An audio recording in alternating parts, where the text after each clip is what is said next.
Hello বন্ধুরা, তোমরা সবাই কেমন আছো? তো চলো আজকে তোমাদের সাথে আমি চাউমিনের রেসিপিটা শেয়ার করি।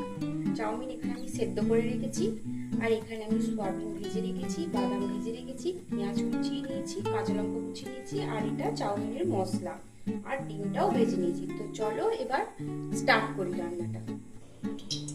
তেলটা আমি গরম করতে দিয়েছি, গরম হয়ে গেছে। এবার আমি পেঁয়াজ কুচিটা দিয়ে দেবো এতে।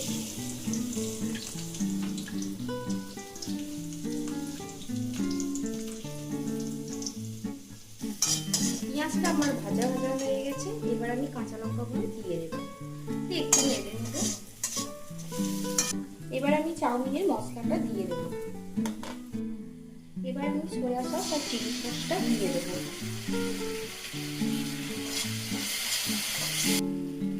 এবার আমি চাউমিনটা দিয়ে দেবো। চাউমিনটা ভালো করে নাড়া হয়ে গেছে। এবার আমি এক এক করে সব দিয়ে দেবো। প্রথমে বাদাম দিয়ে দেবো, তারপর সয়াবিন দিয়ে দেবো, তারপরে ডিমটা দিয়ে দেবো।